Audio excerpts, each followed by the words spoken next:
Holy cow, so freaking pod. Chapter 22. Hey, it's Chuuurls. It's Cherrydoom. It's Chad. Yeah. Let's talk about chapter 22. Here's the summary. Anna gets mad comfy in first class and trades some emails with Christian. These emails consist of some immature Oh my god! These emails consist of some immature teasing about a hunky gay massage man, honesty about Anastasia's feelings with regards to the relationship and the BDSM stuff. Christian sends a big reply email back about, his expectations about kink and BDSM, and how he wants her to participate and stuff like that. Like they just level with each other. It's, whatever, they do it. And in the meantime, Anastasia's getting, primped and prumped and bubble bath, except not because it's a plane. Anastasia's mom and stepdad, Bob, pick her up at the airport. Later, Anastasia lolls on the beach with her mom, and they talk about Anna's man problem. Bob insists on dinner at the golf club, and then, after some emails from Christian, it becomes clear that, or rather, he says that he's going to have a dinner with an old friend who Anastasia correctly suspects to be Mrs. Robinson. Anastasia begins taking her baby stoppage pill on the following morning. After a vaguely described day of shopping and fun, Anastasia and Mom go to the bar and tip ones of drinks into their throats. Anna does some angry BlackBerry communication with Christian before realizing that the emails are coming from inside the room. Oh shit. So when Christian says he's having dinner with an old friend, does he mean a friendship that goes way back, or she's old? Well, you could take it either way. Yeah. I think Anna makes a teasing about that. I would like to bring our attention to something, which is that when I wrote the end of this email, the first thing I wrote was texts, and then I was like, no, wait, but they're emailing. But then I realized, why don't they just fucking text each other? I don't think text messaging exists yet. They did earlier. In 2011? Well, I thought it was always email. In the bar. Oh. Remember? In the bar scene before Jose, when she's in the bathroom, in this chapter, she sends a text to Kate and Christian. She's never texted with Christian, though, has she? Yeah, she has. She texted him. I thought she texted him in the bathroom as well as the drunk call, and then she texts Christian, Ray, and Kate when she gets off the plane. I don't really think she has text conversations with them, though. No, I don't think so. I think it's just... Yeah, that was kind of what I was saying. Christian has sent her texts. Maybe she's... I know that the texting has happened. Christian has sent her texts about stuff. I thought that was also the reason he got her the BlackBerry, because it was better. She liked emailing more. It was just for email. No, I know, but I mean, she also was somewhat more, more frank in her texts, the one or two times she sent them, so he was no? It's like texting, but it's an email, I don't know. I don't remember. No. I'm probably wrong. I feel like Chuuurls is mad. Oh. She was more frank in her texts. That never happened. She was more frank in her emails, and so he was like, email me more. That's what happens. Well, yeah, I know that, but okay. Her texts are never longer than, see you later. Or, I am here, safe. Oh, yeah. Why would she be telling a safe that she's there? Why would she tell Bear that she's safe?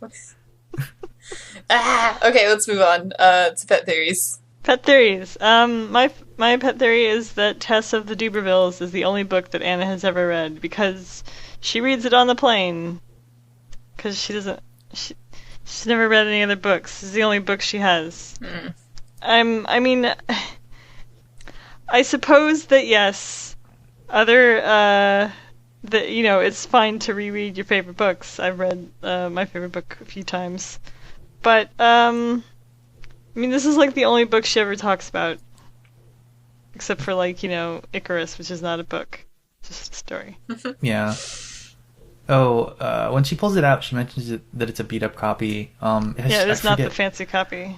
I couldn't remember if she'd given them back yet, but then she could just be being a jerk, and she's just been using it as a coaster and using it as a booster seat. So now her $14,000 copy of the book is just really ratty. Yeah. She was using it to keep her table propped up. She hollowed it out so she could store her jumper cables in there. She hollowed it out and she put a gun in it, just like she does with her dictionaries.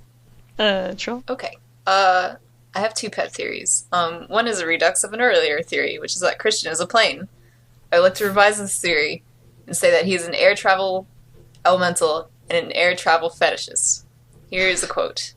Do you really think... Okay, no, first, before that quote. So he's upgraded her to first class mysteriously? How did he know? How did he know all these things? That's because he's an air travel elemental, and he's aware, omnipotent, of all air travel things.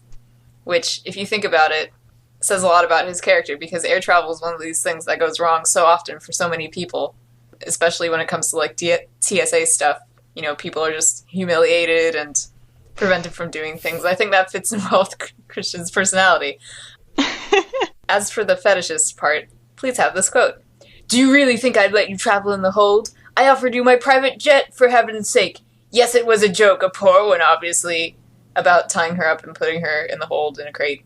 However, the fact is, the thought of you bound and gagged turns me on. This is not a joke, it's true. I can lose the crate. Crates do nothing for me. However, he did not say we can lose the plane. Crates do nothing, but planes do everything. He did not discount the plane out of the scenario. So the next theory I have is as follows. When Anastasia hands her stepdad Bob her rucksack, he says, wow, this is heavy, or, you know, something along those lines. And she thinks, that'll be the Mac.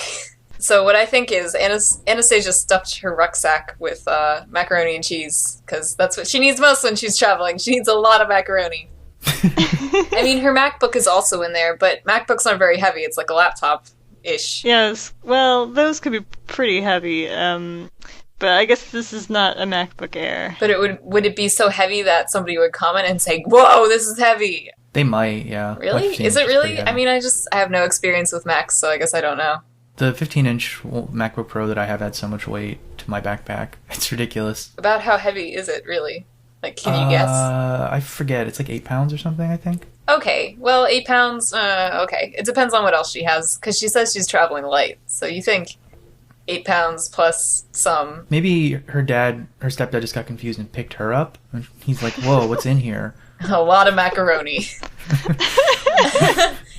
Oh, yeah, I sort of meant to bring this up last time, but do you guys find the word rucksack to be that uncommon? Like, I know it was listed, Yes. You guys listed it as a Britishism, but I think it's just a type of backpack, in my opinion. Yeah, I think it's a type of military backpack. Very specific usage in American vernacular. I mean, it's not a backpack so much as it is like a traveling camping supply thing, not like a thing for school. But the fact that she refers casually to her luggage as a rucksack, I find that very abnormal. I guess that's true. I don't know. I guess. Maybe I'm kinda... just too like desensitized to it now. Because of how much I took German, and 2, because that's the word that they use for a lot of bags, like backpack type bags in Japan. It's Germany, America.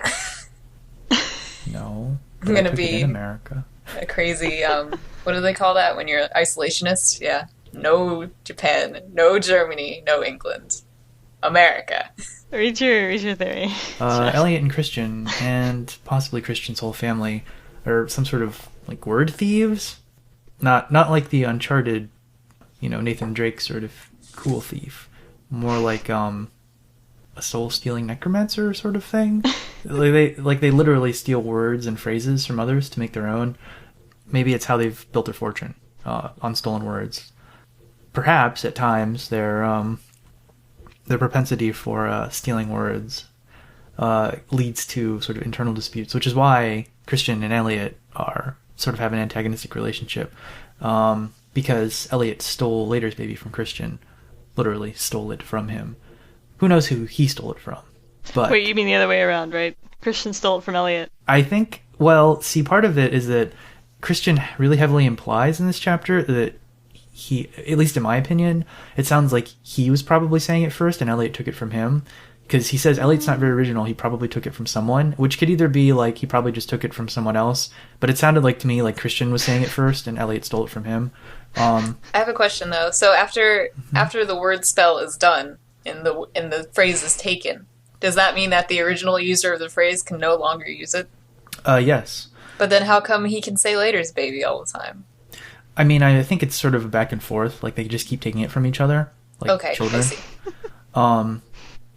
So I mean, who knows, like, how much of Christians' vocabulary is just stolen? And, like, what do they do with the words? Do they draw power from them? Are they literal power words? Can they be invoked, like some sort of mundane incantation? You know, you say, like, see you later, and it just, like, destroys some buildings or something? Sounds like an anime. Does sound like an anime. That would be sort of a boring anime, but also maybe interesting. But explosions. Yeah. And so maybe this is the reason that Christian targeted Anastasia and Elliot targeted Kate, because Anna is an English major and Kate is a reporter / English major. Wordsmiths, Oh, yes. if you will. Lots of words. Yes.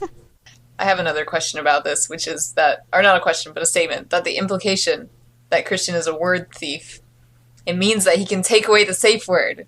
He can. Oh no. Oh my He god. can. I hope he doesn't use his power for evil. Well, I think that's sort of all he uses his power for. Well, I guess everyone's fucked literally and figuratively. Mechanics. Mechanics. All right, I wrote something really funny here, but I think that if this is going to be a good podcast, I can't read what I wrote. No, Why not? do it. Okay, Do I'll it. give it a try. Here's the quote. I'm in my blue halter-neck tankini, sipping a Diet Coke on a sunbed facing the Atlantic Ocean. And to think that only yesterday I was staring at the sound toward the Pacific. Alright, so I would like to, if it was possible, I would put this sentence in a picture frame so that I can remember how bad other people are and how great I am to notice this mistake. So first of all, this is a comma crime. On a sunbed facing the Atlantic Ocean. There's a comma here instead of a period. There should be a period. To think that only yesterday I was staring out, blah, blah. So that's how that should be. That's a comma splice. But also just like... the words tankini and Diet Coke are in here. And I'm... What's wrong with Diet Coke? No, it's just the combination of these things. Like, you don't understand! It's like... it just reminds me of being 12 or something. And also it's just like... Oh, I was gonna say it reminds me of being 35. Okay, well, it's both 12 and 35. Like, okay, just to name drop these things as though they're, like, so cool. Like, wow, like, this is so summery. Like, I'm in my tankini. I got my Diet Coke. The fact that it's in here, I'm dead. I'm in the ground in a coffin dead, and I've been dead for years. And on my tombstone, it reads, I'm in my blue halter-neck tankini, sipping a Diet Coke on a sunbed facing the Atlantic Ocean, and to think that only yesterday I was staring at the sound toward the Pacific, which is not true, of course, because I've been dead for years. I really didn't like that. Maybe at the point at which you will be in your grave with this epitaph, there will be a tunnel from the Atlantic to Pacific Oceans through which they can move your coffin. So every day you can look at a different coast. The only scheduled train ride will be from, like, evening, and then it arrives in the morning at Georgia. So you can only have yesterday. Well, it looks like I was the only one who put in mechanics. That's alright, though. I put in one thing. Oh, no. Oh, yeah. My mother has disappeared to mold some candles, or whatever she does with them, and Bob is at work, so I have time to catch up on some sleep. So really how that should read is, my mother has disappeared to mold some candles, like, and then, like, dashes for an aside. Or whatever she does with them, and dashes for an aside. And Bob's at work, comma, so I have time to catch up on some sleep. The comma was already in the first sentence, sorry. But you can tell that that's the correct way to do it, because if you remove the aside, which isn't noted as an aside in the original sentence, the sentence becomes, my mother has disappeared to mold some candles and Bob is at work, so I have time to catch up on some sleep. And that is correct. If you have the additional clause, you have to put it in as an aside. You cannot just slap it on the end of, my mother has disappeared to mold some candles, and then add a comma. That's wrong. And also, not to do with mechanics, but like, haha, whatever she does, my mom, with these candles, like maybe she makes candle dongs and fucks them. What do you think she's doing with them? She's making candles, you asshole. Well, do you call making candles molding them, or do you dip them? I think you dip them. Unless she's does little sculptures or something. Maybe she Yeah. does like the little. Maybe they're like those candles where they look like a hand and each finger has a wick on it, That's cool. and she's got a mold of her hand and she's molding the candles. Maybe in she that. just makes like hardcore skull candles. She's wearing wax gloves to mold her candles. Yeah. I don't know. I don't think wax gloves are a good idea. Unless the wax is like, painted onto some fabric. Like they do that sometimes. Yeah, like you can do at the Ren Fair. But if it's totally, like, gloves that are wax, I believe that they'll break as soon as you try and move your hands or take them off. Her mom just immerses herself in a tub of candle wax. Maybe her mom's into temperature play and she wants to drip on herself. And then just lets it cool, and then she has to, like, every day this happens, and she's like, Bob, I'm stuck in the tub again. That's why their relationship is so good. None of her other husbands wanted to put up with that shit. Maybe that's how Bob hurt his leg.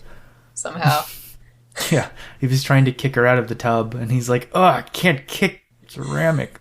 Yeah, he slipped and hurt his hip on the tub. I was gonna say, she encased his leg in wax, and when he was breaking it to try and get out of the mold, he just also broke his bones. How horrible. Man, I can't wait until I'm wealthy or just old enough to just make candles and go to the beach all day. Yeah. Okay, so Chad, will you read this next sentence? Isn't that what boyfriends do? As your dom, I would expect you to accept whatever I spend on you with no argument. Incidentally, tell your mother too. Tell your mother what? Tell her that as your dom, I would expect you to accept whatever I spend on you with no argument? No, okay. I know what it means. I know he's saying tell your mother too that I am your boyfriend, as I have told Ray. Yeah.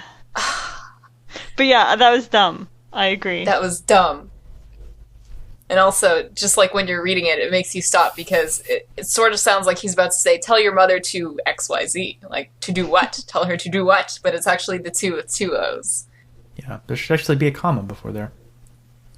Should have made it a PS.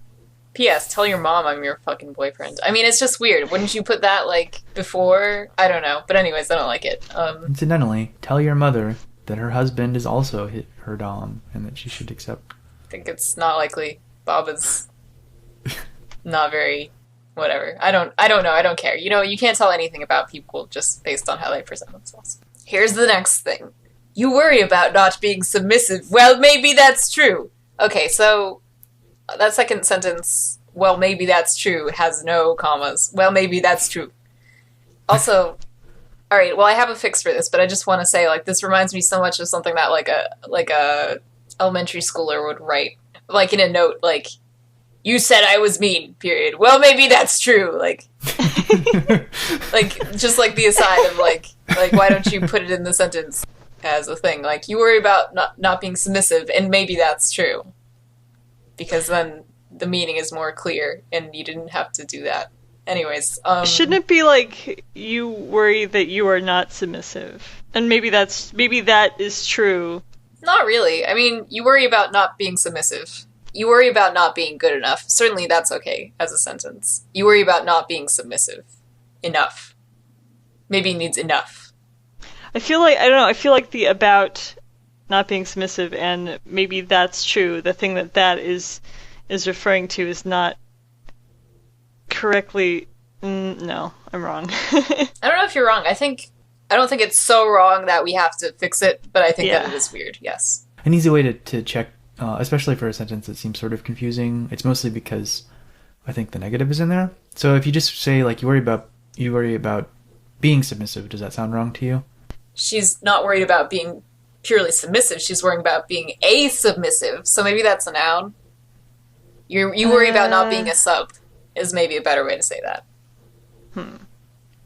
But what does that mean? Well, maybe that's true. That's true that you worry that you're not a sub? Like, now I understand what you mean, Cherrydoom, because, well, maybe that's true. It's true that you worry, or it's true that you worry. I don't know. It's weird. It's a bad sentence. That's why it's here. I agree. It's just a bad combination of sentences. Independently, I mean, aside from the mechanical issues of the second one. But yeah, no, I think I right agree. as well. Yeah. But I'm nervous that you've flown 3,000 miles to get away from me for a few days because you can't think clearly around me. It's the same for me, Anastasia. It's the same for me, Anastasia. It's the same for me, Anastasia. It's the same for me, Anastasia. It's the same for me, Anastasia. I am Anastasia. I've stolen your identity. Okay, so there's two problems here.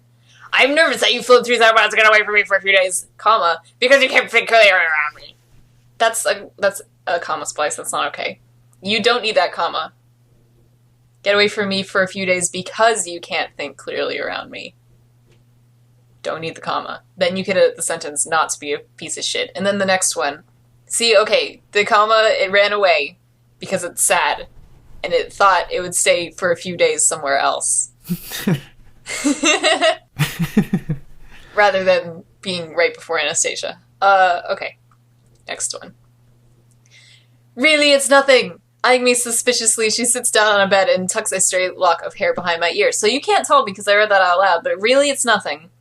It has no comma after, really. It is not in italics. It is not surrounded by quotes. Really, it's nothing. Eyeing me what the fuck? It needs to be demarcated from the rest of that normal sentence as italics, as internal voice. And P.S. This is an Americant. Really, it's nothing. Like, we'll get into it, but I mean, yes, you can say as an American, really, it's nothing. But if you are a character in a book where you keep saying this shit, then maybe the author has a problem. I should note, in the print copy, really, it's nothing, does have a comma and is it italicized. Oh. Entirely. Yep. Hey! Right. Well, someone did something right. Yep. I actually specifically remember because I was like, why is she saying that to herself? Like, in her mind, really, it's nothing.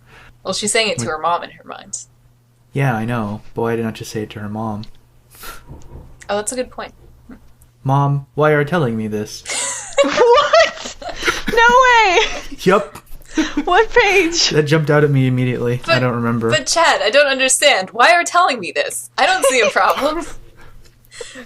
Where our mechanic here? What page, please? I have to verify this. Page 415, second paragraph. Ah, it's in mine too. Mom, why are you telling me this? I ask, failing to hide my exasperation. She's been like this all day. Holy fucking shit. I'm so happy. That was good. You won the mechanics section. Yeah. I'm sure surprised neither of you noticed it, because usually I'm the one that doesn't notice those terrible glaring ones. Oh my god, that makes me wonder, like, how many other things like that have we missed? I skimmed pretty hard this chapter. Probably a few. Yeah, I've been skimming pretty hard. Cause Well, I just, whatever. this one definitely jumped out at me, though, because I was... Why are you telling me this? I don't know. Where does Babby come from? How is Babby formed? Americans! How is Babby formed? I'm the first one. Welcome back, Anna! Why are you crying? That's what Bob says. He's southern, you see. He's southern, see? Why you crying? Why you crying? Why you crying? Why are you crying? Why are you telling me this? Why you crying? Why cry? Hello, Anna. Why cry? No, Anna, why crying? Crying. Why crying, Anna? Don't cry, Anna. Anna, okay, it is. Okay. No, Anna, stop tear. Stop tear now. I like traveling first class. It's so much more civilized than coach. This phrase, like, saying things like, are civilized is very British, I feel. I see it all the time in British media, very, very rarely in American media. Yeah. And, like, when I had an online British acquaintance, they would always say they would talk about stuff being civilized. And not in the way of just, like, having a civilization. But being, like, more fancy. Being higher class. Yeah. Higher class, exactly. Yeah. Yeah, okay. Darling, I have to visit the powder room. Questionable. Questionable. But darling sounds very English when it's in this sentence with the powder room.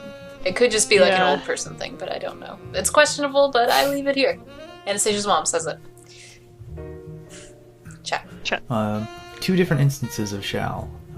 I shall email him from the plane, and I shall be airborne and out of reach. And this is like within a page of each other. I feel like there's probably more. Yeah, there's Yeah, a lot more. I have seen so much. It's Cherrydoom. You could say goodbye. Goodbye is good-bye. I'm not sure about this, but I think it might just be like a preference thing, like it's fine either way, and there's no prescribed way to do it, but I feel like the good-bye might be more British. Because I think In America, it's all one word. And it's smashed together with no dashes. Yeah. I think... Yeah, I think in typically when it's written down, a lot of people use either two distinct words or one word. Yeah. But All right. who knows? Maybe our fans could send us an email about it, because I just don't know. Are any of our fans professional style book writers? Could you tell us? Please tell us the answer. I pressed send and climbed despondently back into bed, resolving to ask Christian about his relationship with that woman.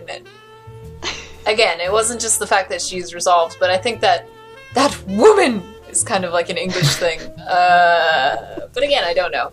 It's funny, you know, my sense of like what is English and what is not, as in like British English, was very informed by Harry Potter. And I'm just remembering that time that Ron said the Scarlet Woman.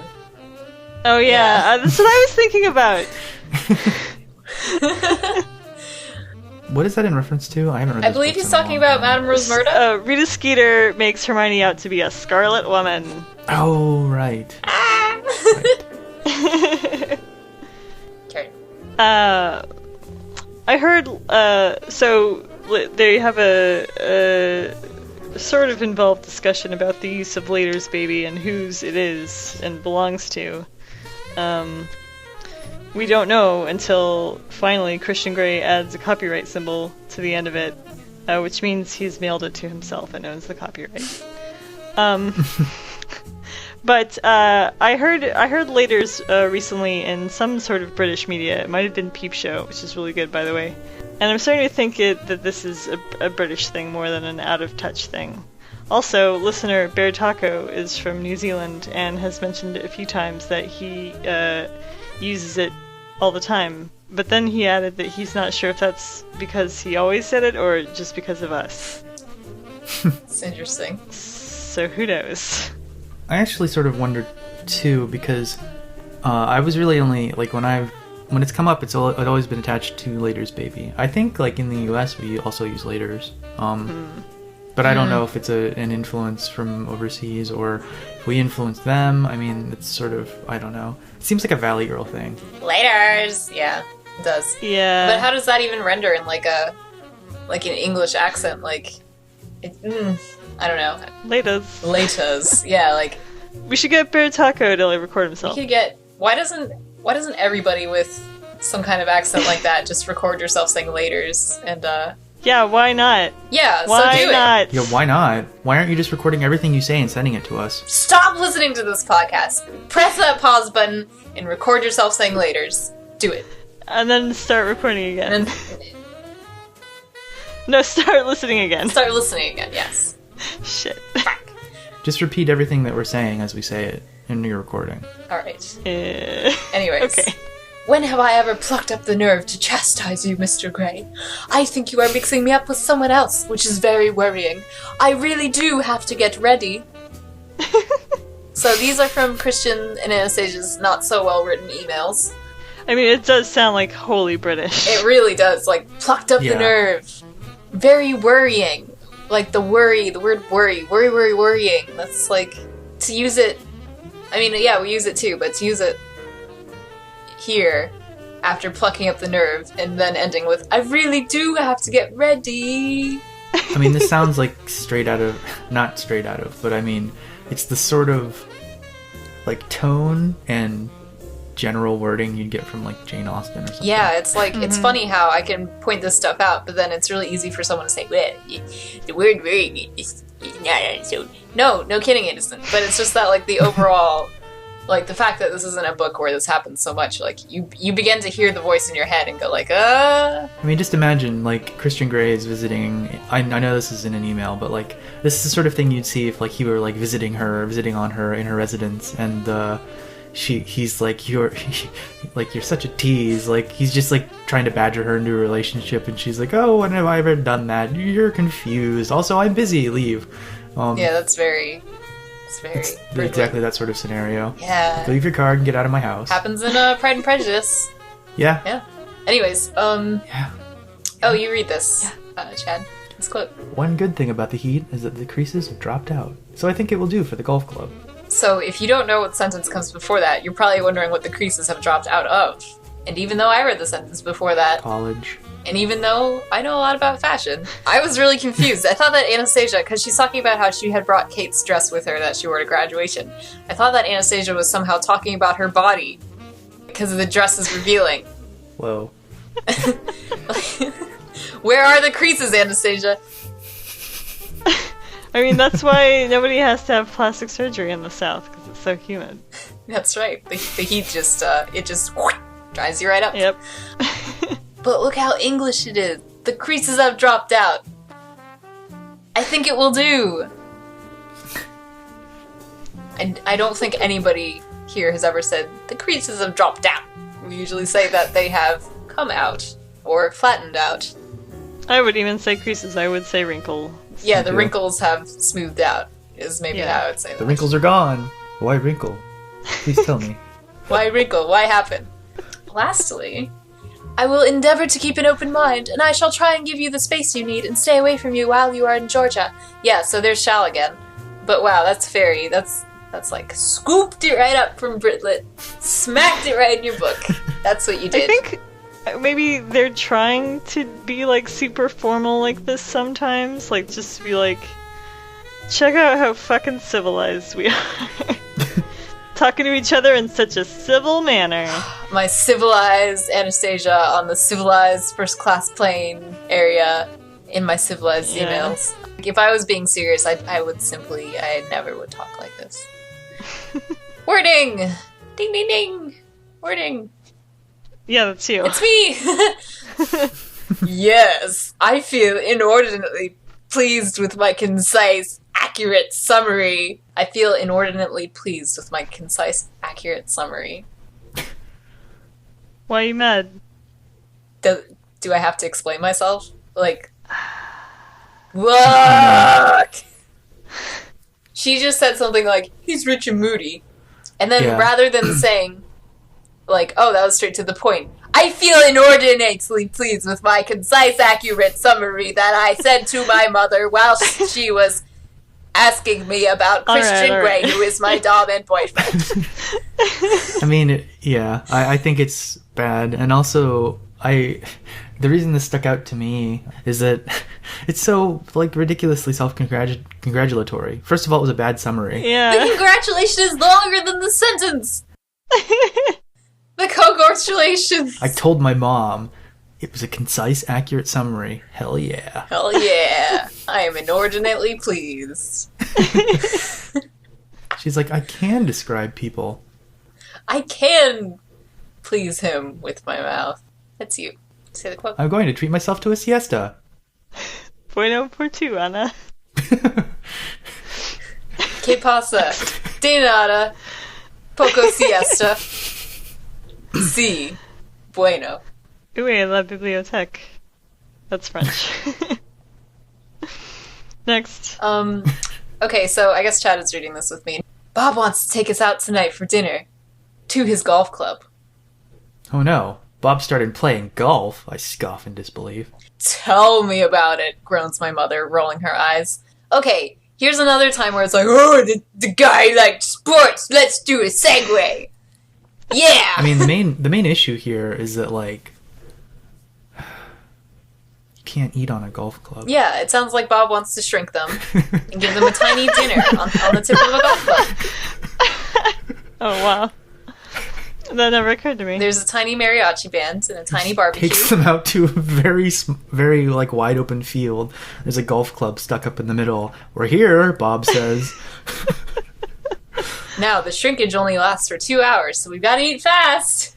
I guess 2 hours. I guess that's a lot of time to eat, actually.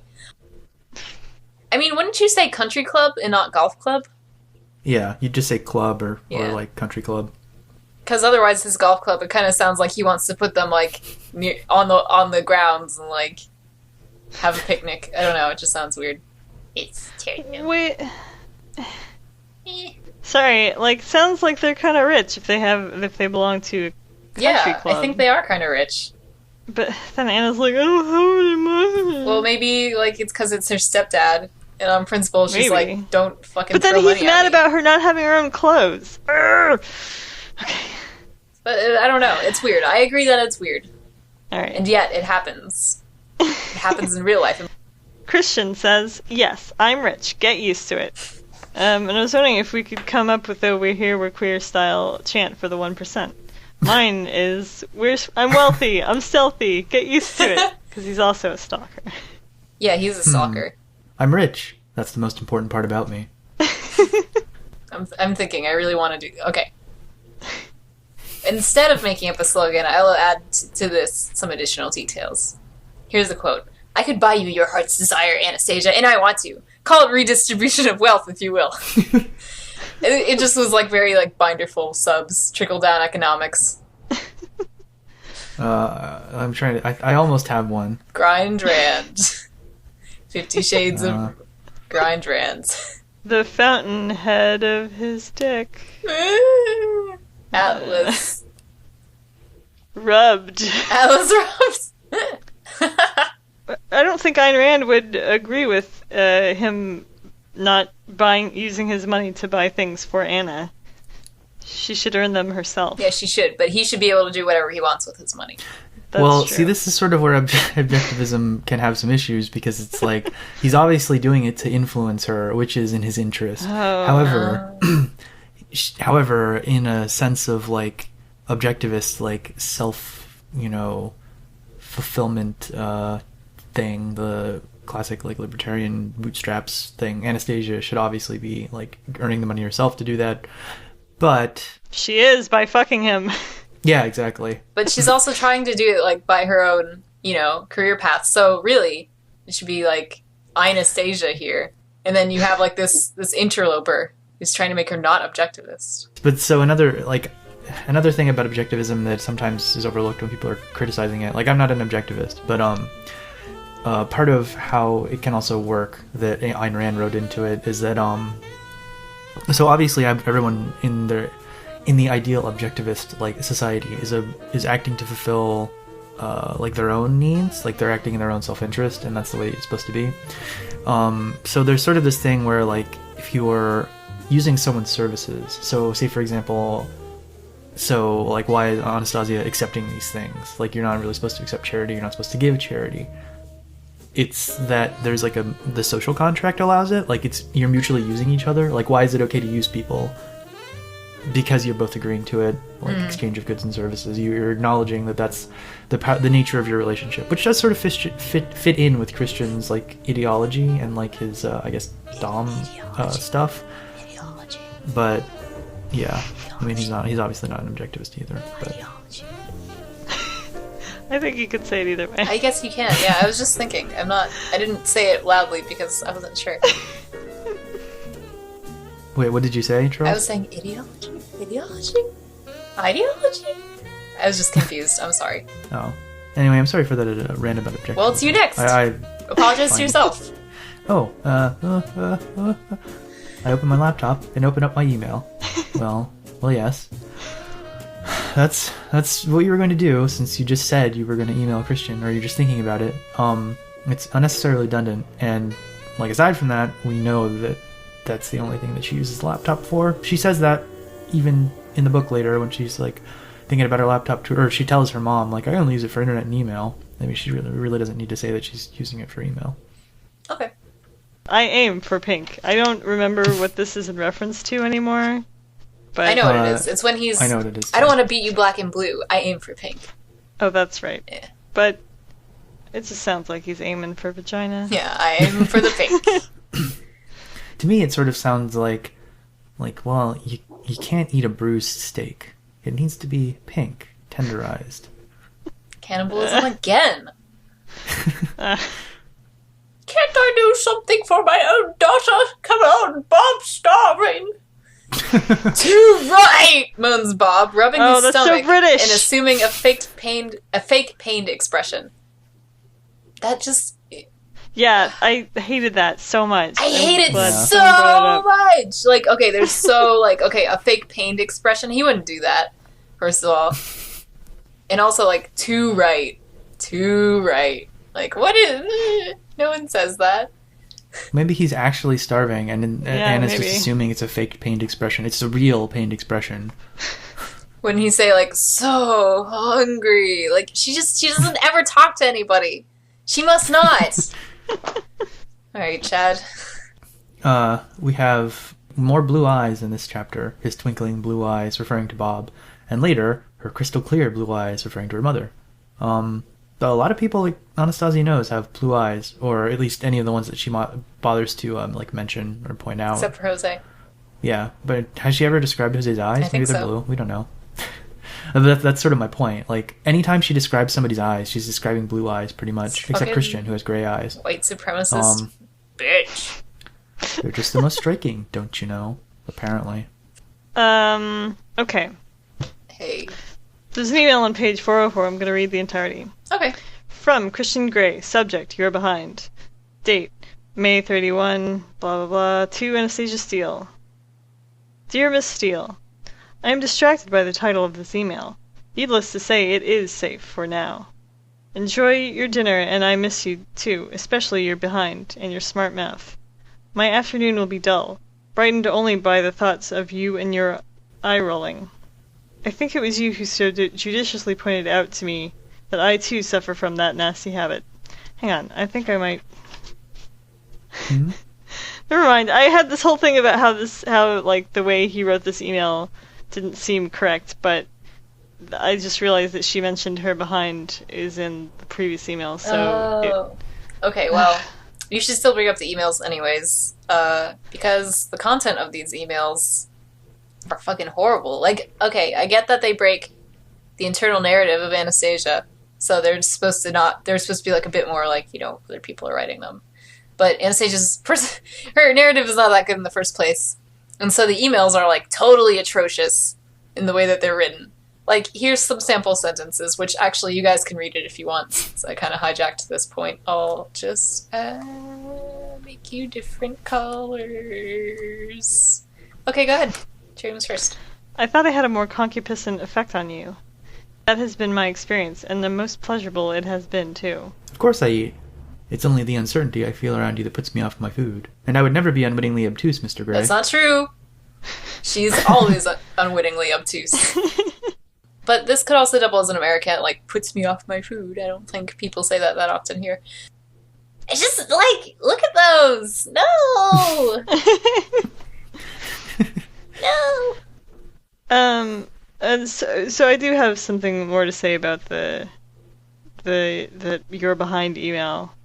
Like, he's like, I'm distracted by the title of this email. Does he keep, like, just looking up at the words you're behind and getting distracted by it? You're behind.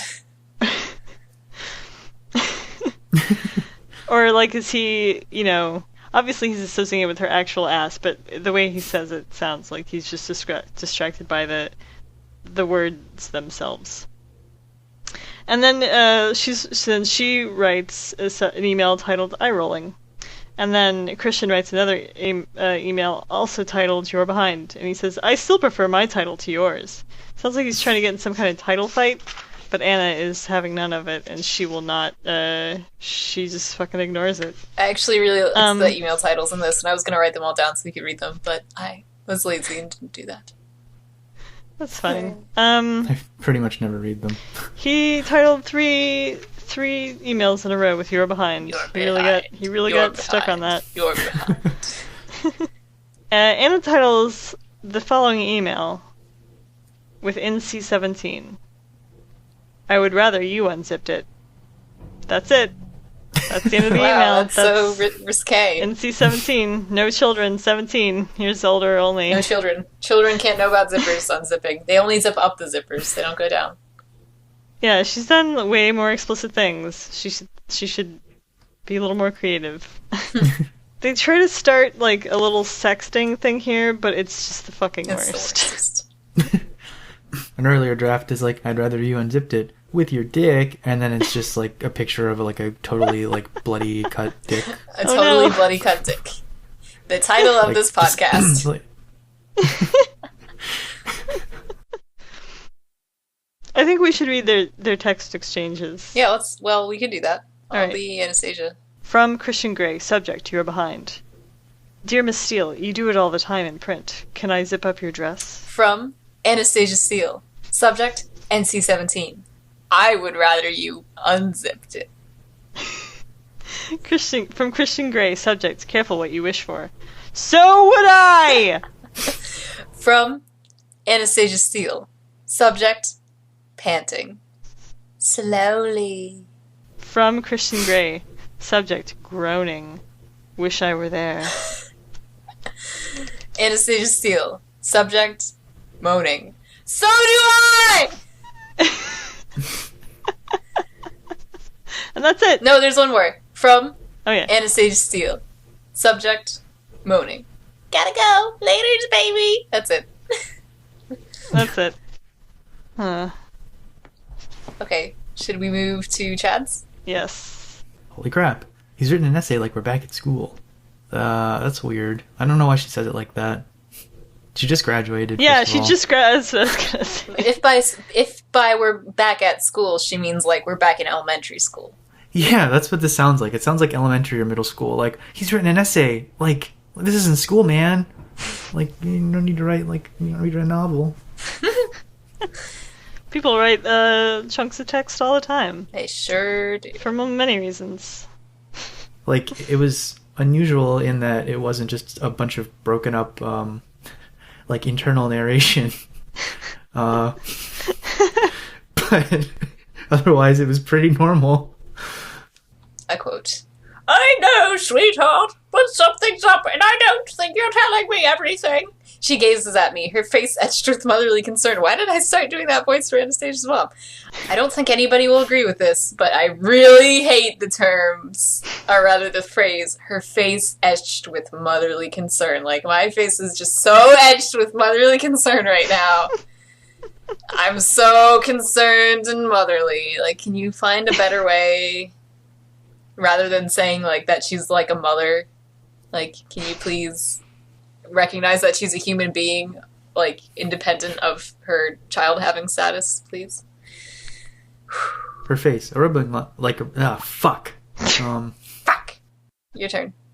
Immediately, the image of that evil witch, Mrs. Robinson, comes into my mind. I just can't picture it. I just can't picture it. I mean... I didn't notice that when I read. That's just so great. It's really good. Alright.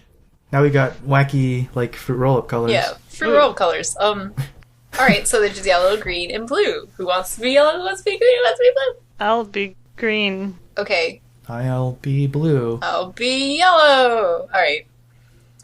Christian lent it to me, the MacBook. I think I could pilot the space shuttle with it, but I just use it for emails and internet access. Really, it's nothing. Eyeing me suspiciously. She sits down on the bed and tucks a stray lock of hair behind my ear. Has he emailed you? Oh, double crap. Yeah? My nonchalance is wearing thin, and I flush. Perhaps he's missing you, huh? I hope so, Mom. What does he say? Oh, triple crap! I just wanted us to read this dialogue because it's very bad, and then you have, oh, double crap, oh, triple crap.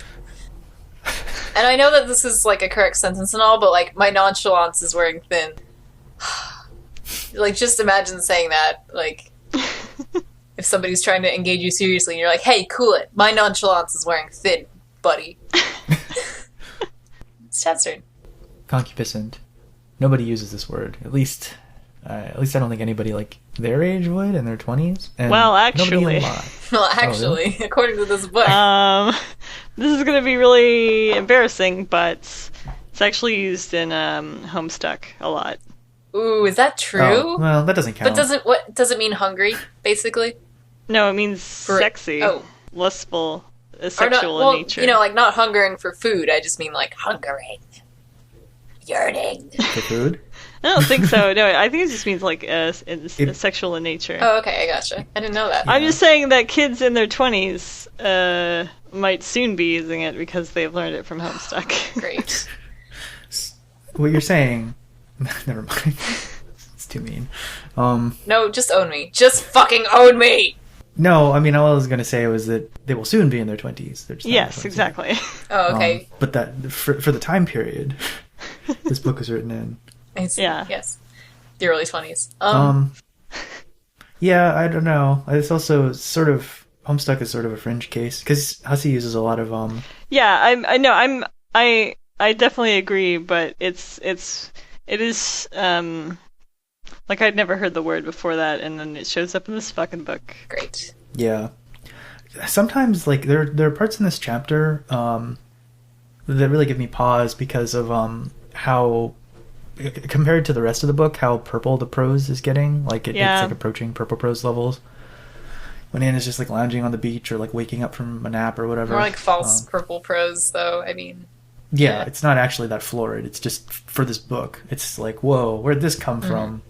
Why are you being so descriptive? It's time for situational. The first class lounge allows Anna to get manicured, massaged, and champagned. Is that all free? Is the first class lounge an actual thing?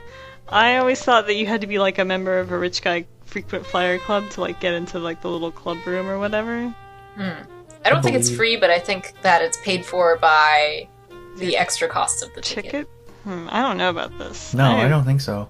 I think you just get on a plane, you get some champagne and a slightly bigger seat, and that's it for $1,000 more. Oh, you mean the extra stuff? Yeah, that's a good question. Yeah, I don't think that stuff comes with the cost of your ticket.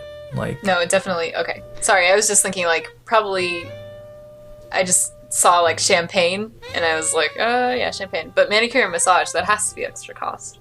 And like, I know that there are like little club, like there's like something called like Sky Lounge. Yeah. But you have to like be a frequent rich dude flyer, I think. Yeah, pretty much. You have to like have the card that they give you for that stuff, and yeah. But maybe Christian just pulled some strings. Got Anna the full package. That could be true. Maybe he owns the airline. Like in Inception. Okay, next. This sort of came up before, but Anna says the whole, like, it's much more civilized than Coach. Which is, like, even given, like, the thing that has been brought up where it's a thing that perhaps British people say more often, like, oh, this is more civilized, that it's still really fucked up. A way to say that Coach is crappy. Like, she could just be like, it's a lot better than Coach, because it's, like, a better experience. Like, experientially, it's significantly improved. But rather than say that, what she's saying is basically that Coach is bad because the other passengers are, like, low class, or, like, they're barbaric, or it's just, like, you know, it's beneath her because it doesn't have the culture that she expects from her experiences. Or am I just reading too much into it? No, I think you're not reading too much into it. I think that's true. I mean, it's a pretty common conceit, isn't it, that, you know, once you go first class, you don't go back to the ass class. But is it because, like, you don't want to deal with... I would say it's more like... Okay, so this reminds me, like... Me and my dad were talking about, like, elementary school in Sweden one time, and he was like, oh, like, they wake up later than 6 in the morning. That's so civilized. In other words, they're being treated like beasts, but they're not beasts themselves, the students being forced to get up at 6 a.m. So I think that's probably really what it is. Not that the passengers themselves are the reason, but that the circumstances that they put you under is only as good enough for an animal. Yeah. Well, I think that's what she's trying to say, but I feel like the way that she says it doesn't, at least in my opinion, give it that meaning. It's more of a, I really feel like she's being like bourgeois here in a demeaning way. But I don't know. Yeah, it's much more civilized than Coach. I mean, I certainly see how you could read it that way, but I guess it kind of depends. I mean, that's sort of what that, like, saying... That's sort of why it's sort of bad to say civilized now anyway, because that's the implication that it's always carried. Like, you go to a backwards place, like, oh, this place just isn't civilized. Like, that's what you're saying. It's like a colonialist sentiment. Yeah, okay. I see what that's like. But I mean, I am also being sort of social justice here, so whatever. Maybe too sensitive to it. I just don't know. Anastasia, once again, can give us no insight on electronics. I open up my MacBook, hoping to test the theory that it works anywhere on the planet. Yes. Pardon me? Yes, you can turn it on anywhere as long as the battery's working. Anastasia. I'm assuming she means the internet. And yes, it will, as long as there's an open Wi-Fi thing. Yeah, she doesn't know anything about computers. Yeah. Yes, when a condition is fulfilled, you can in fact use it anywhere. It does not matter if you're on a plane, on the ground, in a car, on the sea. Yes, you just need a Wi-Fi network. Yes. Well, yeah. Also, okay, before this one, she also says, I open up the email program.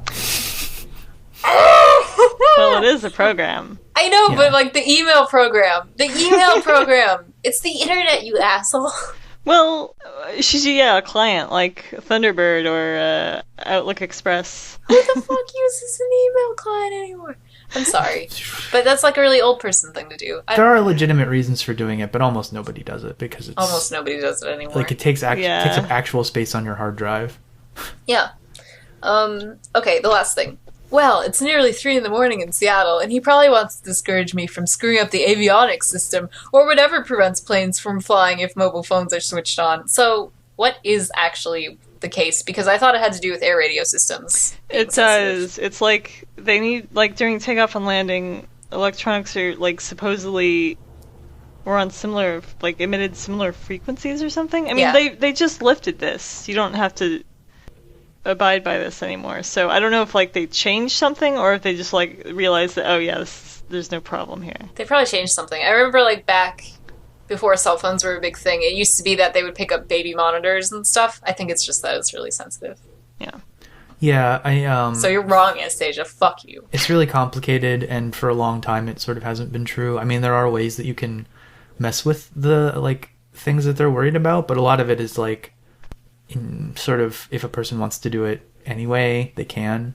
It doesn't necessarily have to do with like the systems themselves being messed up just by virtue of like the signal being there. It's more like intention, like intentionally fucking with it.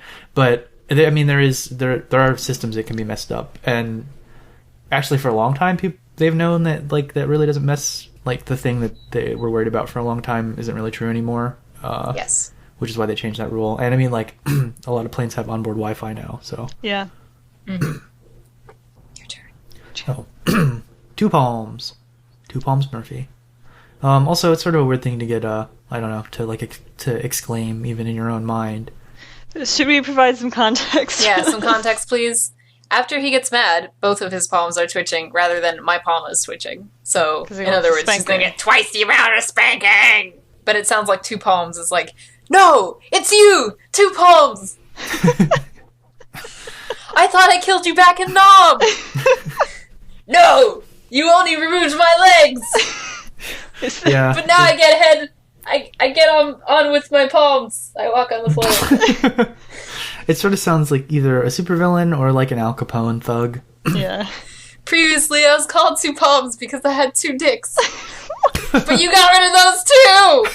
Oh my god. But the nickname's still valid because I walk on my hands. Alright, not necessary. I'm sorry.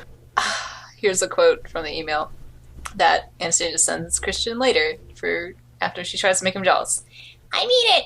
And I did enjoy the massage from Jean-Paul! He was very gay! I omitted that bit in my email to you two because I was annoyed with you, and I'm sorry about that.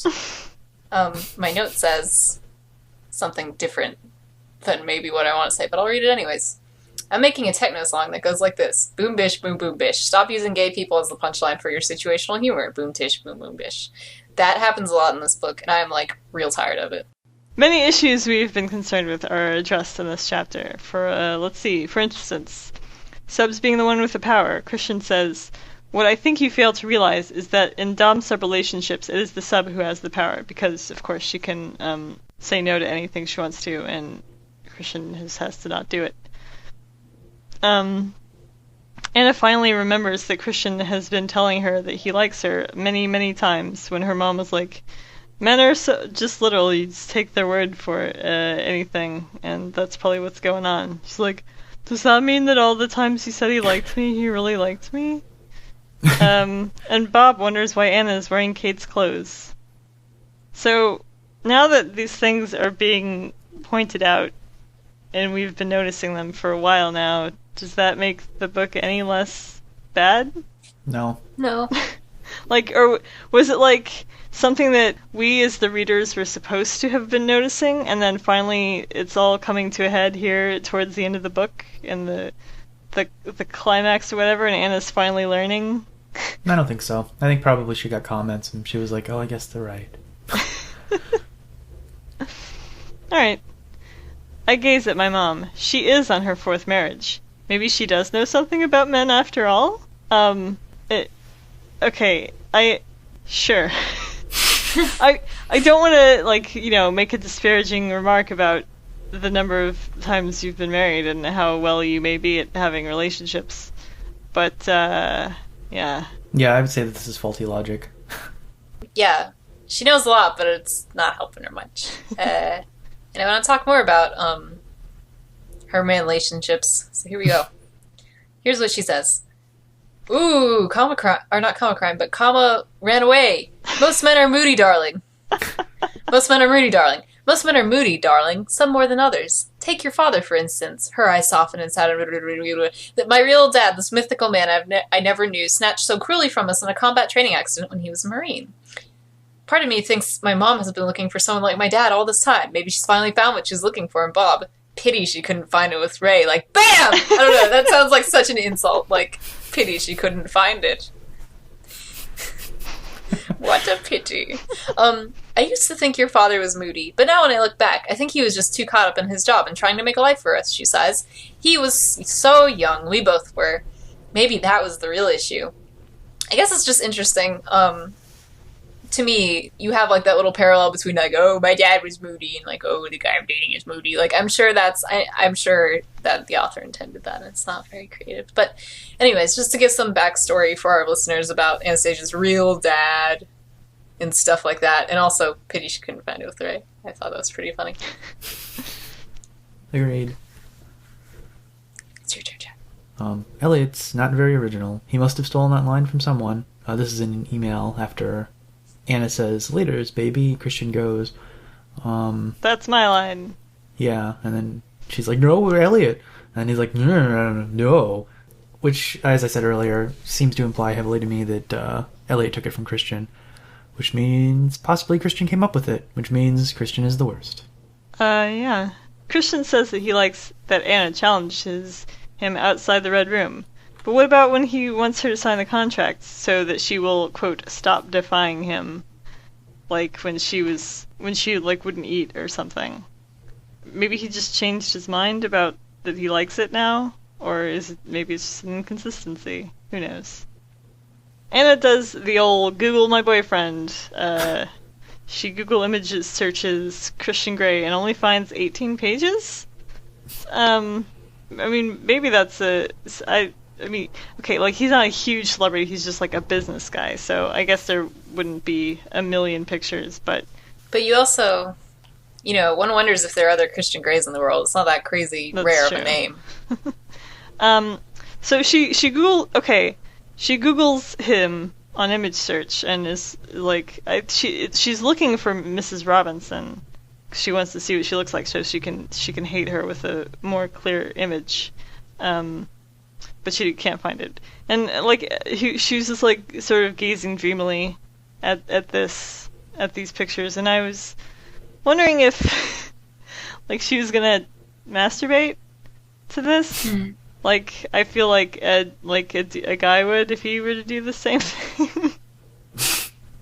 Maybe I'm painting males with a bad light, as I usually do. No, I don't think that you are. I fucking hate men. So much. Can we kill them all, please? Agree. Boys are gross. Alright? Kill them. I fucking hate them. And you know what? I know that people do this. I know that you do this, man, listening to my podcast, our podcast. You fucking stop it! That information is for reference only. Yeah. Those Google images. Those are not for that. You to whack off to. You fucking asshole. Also, I gaze at him. Such a beautiful face. A beautiful face that could be staring at Mrs. Deb Robinson right now. I save the picture in my favorites and click through all 18 screens. Nothing. I won't find Mrs. Robinson on Google. I just thought that was so funny. What are you doing with your life, Anastasia? It is so beautiful. A beautiful face that could be doing something bad, but I'll save the picture. Like, what? And you click through all 18 screens. Like, that just sounds like something an old person would say. I clicked through all 18 screens. I just want to clarify. You guys are upset that boys would look up pictures of Christian Grey and jerk off to them? No. I'm upset that somebody would look at a casual picture of somebody not meant to be pornographic and jerk off to them. I know. I was just being a jerk. Maybe I shouldn't be so angry all the time, but it's hard for me to do that. So it's magically your fault now. I agree that kill all men.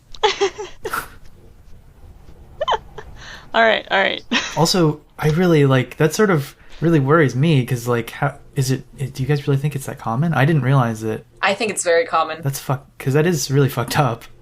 I know from exposure to internet that it is definitely a thing that guys do. There's forums I feel like it's been dedicated to that tackled in shit. a lot of sitcoms and stuff as Facebook has become the norm. Oh, I see. There'll be an episode where someone mentions oh, did you jerk off to your Facebook pictures? That was good. That was good, Cherrydoom. All right, guess it's Chad's turn. So Anna's mom gives her some advice. Yes, Anna's mom gives her some advice to just take what Christian is saying literally. And so Anna's thinking to herself, take Christian literally. This sounds like good advice. Literally take him. take him from wherever he is and just take him literally. Sorry. Just take him. Literally take possession of him. Literally take Christian, put him in a messenger bag, and take him. Okay. Sorry, go ahead. So, that's perfectly fine advice. But then, the things that Anna, remembers, where she's like, oh, I guess I should have taken these, in a straightforward way, are I don't want to lose you. That seems pretty straightforward. You've bewitched me, / you've beguiled me. There's not much mystery there. I'll miss you too, more than you know. I metaphorically bewitched him. You've bewitched me in the literal sense. You are a witch. Maybe she thought he was just trying to be seductive or yeah, he was just saying it because that's what you say. Yeah, or something like that. I don't know.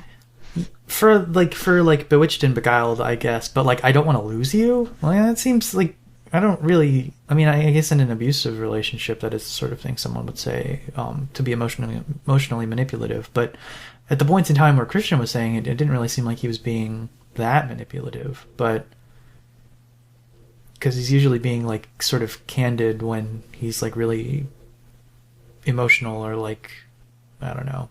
Who fucking knows? This book is terrible. Alright. Kate chat. Anna has brought Kate's gray dress. When is Christian gonna buy her some goddamn clothes? I'm so sick of her wearing Kate's clothes all over the place. It's weird. It's interesting to me that even at this distance, Seattle to Savannah, Georgia, Kate is still antagonizing the people in Anna's life. Is she some sort of remote meddler?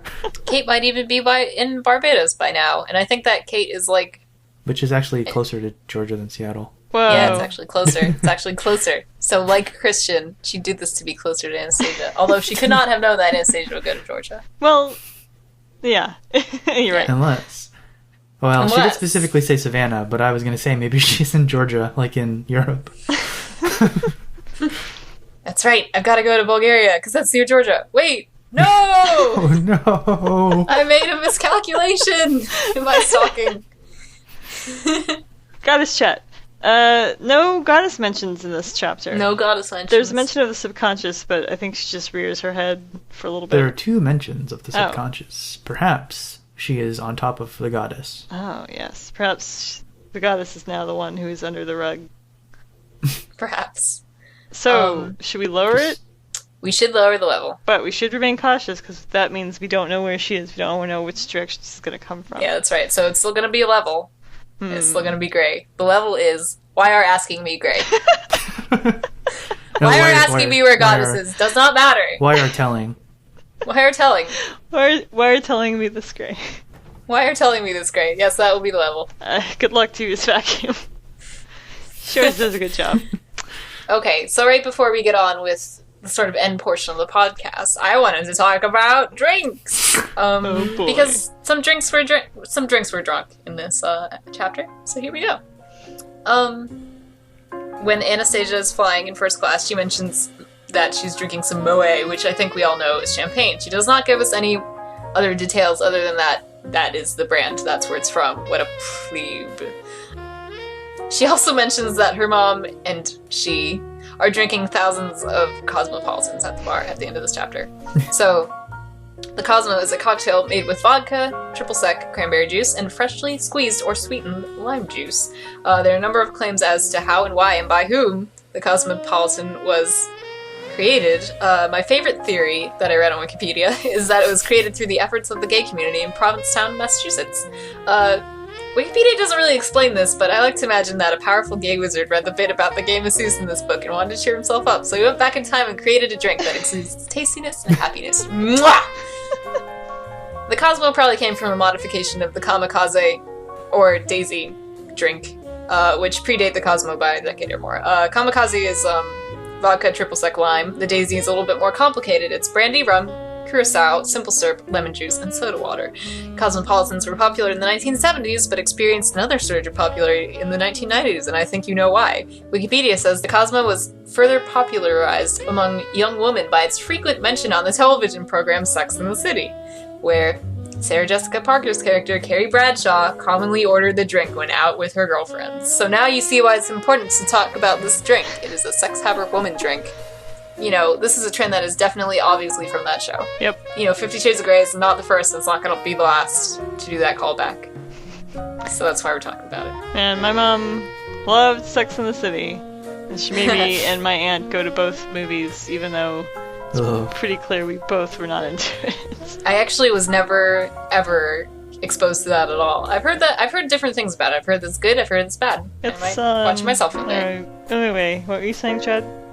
Oh, I think it's funny that Anna is just chilling, relaxing back with a nice tall glass of Moët. It's actually a flute. Tiny, I would small imagine. Champagne flute full of anime schoolgirls. Moët. It's not Moet. Yeah. You would not say Moet. I know. Actually, I prefer a nice tall glass of Kauai. Favorite line. Laters, baby. Copyright. Holy cow! I'm on Google. Yeah, when Anna's searching through Google, she finds the picture that got taken of her and Christian at the graduation. I like this husband, Mom. You can keep him. This is just an internal thought, but I thought it was really fun.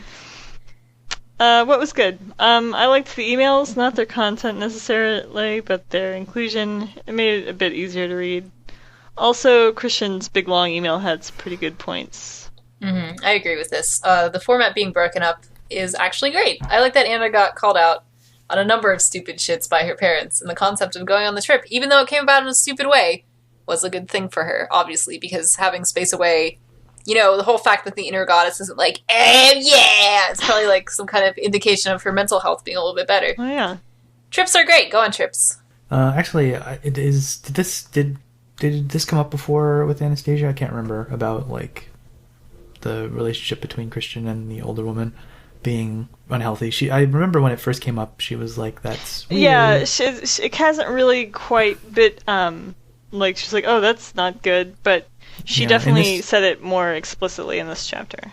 Yeah, in this chapter, she calls it out as being like potentially abusive, like she her says being that a child molester. She's like, why can't Christian see that she's a child molester? Yeah, and that everything about it was sort of extremely questionable. Yeah. And probably abusive, and not necessarily like in a literal like physical abuse sense, but like emotionally and all that stuff. Anyway. Safe word. Christian's showing up, obviously, in Georgia, somehow finding out which bar they were at. I mean, I guess he tracked her phone like he did the last time, but still, like, okay, it's weird. I know Anna, like, kept wishing he was there, like, oh, I miss him so much. But she did say that she needed time alone. and I don't like that this happened. She needs to be able to function alone, and after like a month of knowing Christian, this seems like a huge overstep. Yep. I agree with that. And also, even though we just talked about that Mrs. Robinson relationship being bad and weird, which it is, this is my safe word, Anastasia is jealous of that relationship in a way that is kind of terrifying and also doesn't really make sense. But only in the context of the book, because obviously what Mrs. Robinson did is not correct. But, check it out. When you have a dude, or dudette, or dudess, what's the gender neutral term? I don't know, dude, that if you start dating someone who still hangs out with their ex and, like, that's the norm for them, you have no right to come in and start over that friendship. And granted, like I said, the Mrs. Robinson situation, it is weird, it is bad. I have a hard time wrapping my own head around it, but if you normalize the situation a bit to reflect a more typical past relationship, like, if he was legal, if the age difference, or, if it just isn't statutory rape and she's an ex who was married while they were dating and who introduced him to BDSM, I don't find that a situation for someone to freak out over when you're in the girlfriend position. It just sounds like this is a situation where you grow very close to someone, but you can't really sustain a romantic relationship with them, so you still chat.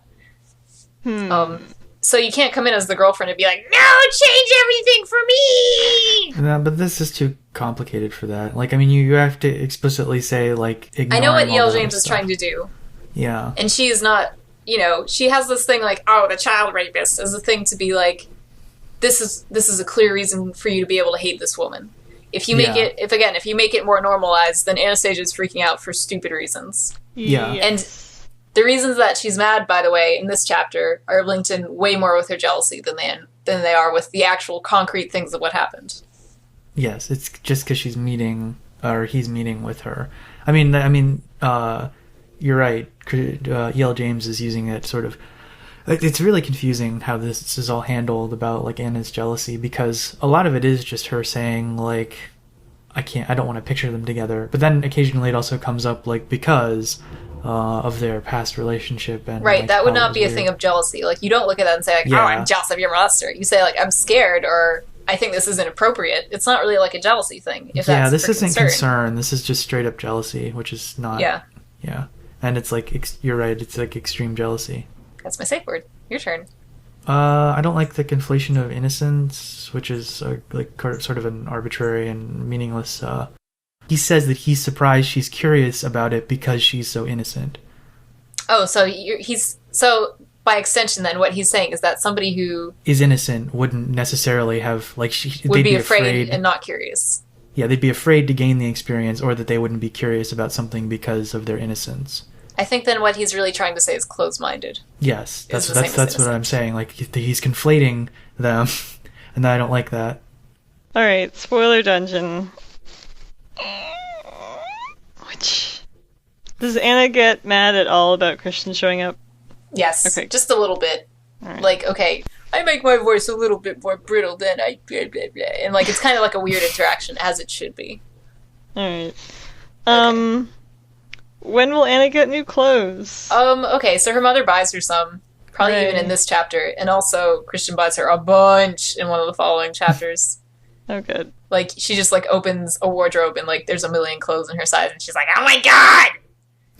And then closes it immediately. And I want to do, like, a dress-up Anastasia. Maybe there's a flash game. Oh god, there's gotta be. Well, this has been an episode. Okay, laters, baby! Laters, baby! Laters, baby! Boop, boop.